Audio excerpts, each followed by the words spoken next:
one of the things that I see most commonly from amateurs and people that I play with in pro-ams, people that maybe don't get to practice their short game much, is I see a lot of people who in their backswing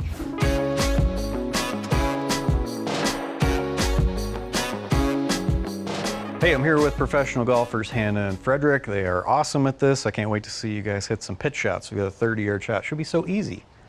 Sometimes. Sometimes, yeah. So Fred, you play with amateur golfers all the time in pro-ams and do a little teaching yourself. Tell everybody at home a few things you see that get poorly executed by most amateurs. Absolutely, and we can start with setup. And this tip I actually learned from Peter Cowan, which is probably the most famous coach back home in Europe. And it's about letting gravity do the work and not fight against the natural forces. That might sound very boring to you guys, but it makes a lot of sense because the club head always wants to fall straight down, okay? That's just gravity. The issue I see from a lot of golfers is that they're standing very far away from the golf ball. And if you're standing far away from the golf ball, that club is going to tend to fall down back behind you more, okay? So if you're standing far away from the golf ball, the natural force is going to want that club to bottom out behind the golf ball, hitting a lot of fat shots. So a quick fix that could help this is literally just stand closer to the golf ball. So the ball is going to be almost only 2 club lengths from the feet. The shaft is going to be more vertical, and from here, the club head is going to fall more directly on top of the golf ball. So it's a lot easier to control low point and avoid hitting those fat shots. Okay. So I can show you here. Yeah, so instead of standing like you do on a full swing, go closer to the golf ball, get the hands higher, shaft more vertical, and it's going to be a lot easier to hit that shot solid. And that one's really nice because That was way longer than 30 yards. But other than that, it was great. You have a bunch of good wisdom in that one, though, Fred. So the one thing that most people do wrong when they do hit a pitch shot is apply force to the club and drive it towards the target for too long. That's people who shank and really dig the leading edge into.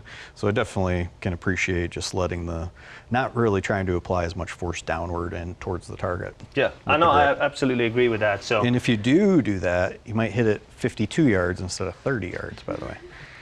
It's good carry distance. Let's see if I can do that again then, all right? The other nice thing about this is that since the heel is the part of the club that's going to dig the most, when you're standing closer and the shaft is more vertical, you're not going to have that heel digging into the ground. Definitely. That's true, yeah. The club would go easier through the turf for sure. So let's see if I can hit it 32. 30. There 30 you go. was the yardage.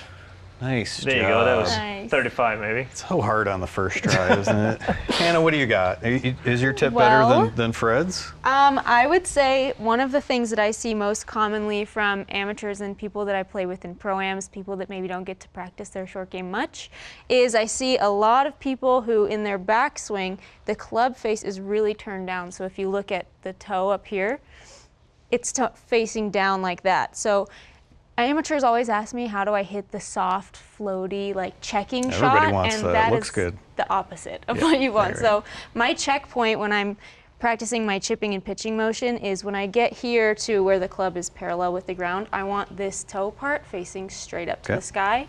And I also want to maintain that when I come through. So it's not going to be like this, but it is going to be still, exactly. You don't want to over rotate it all the way through here. Sure. You want it to be coming through like this, toes facing up, and when I have both of those checkpoints, I'm usually chipping and pitching my best.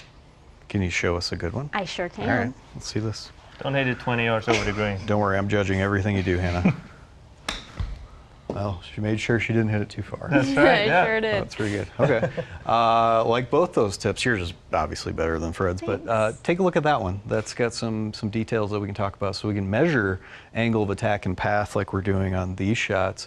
Most PGA Tour players that I've seen and measured with a wedge hit down around 6 degrees on a shot like this. You're at 8.8. It's better to be too far down than too little, too shallow. I find those are the worst pitchers. And then the path, typically 1 or 2 degrees into out or out to in is about where most people live. So here's just a touch more in out. It might just be that shot. There's a lot of pressure. Fred and I are staring at you. We are judging everything you do. But swinging pretty straight, having an angle of attack that's 6 down, that's where launch monitor tech is so helpful. And the part I know amateurs get wrong all the time is this one, which is where you hit it on the face. It's really important to hit these pitch shots low on the club. And in here I've got a red circle drawn, or a red oval drawn in this wedge.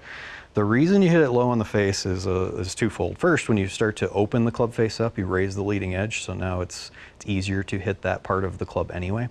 The worst pitchers of the ball aim the face really straight, dig the club into the turf, and the contact point starts to look like all the black and gray marks that are up here. It gets too high on the face.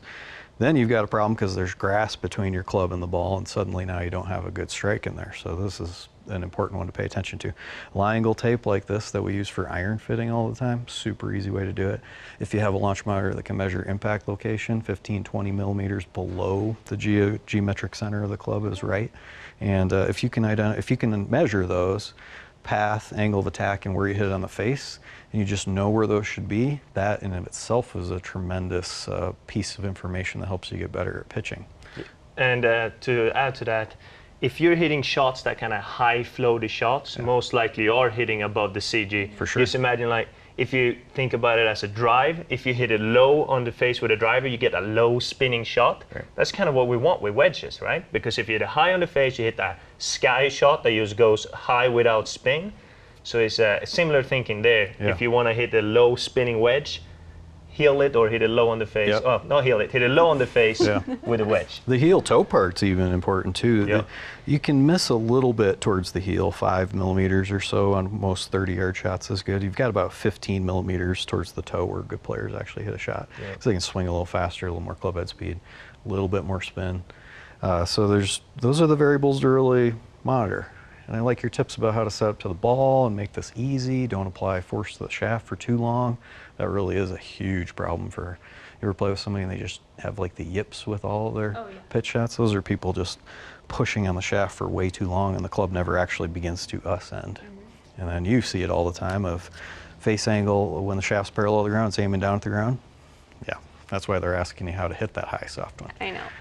The two are pros. All right. Well, you're not going to You get guys should away teach without golf. hitting a shot. Well, you're Show not us doing how that it's too? done. We got Okay. one over the All right. green, one to about 40 feet.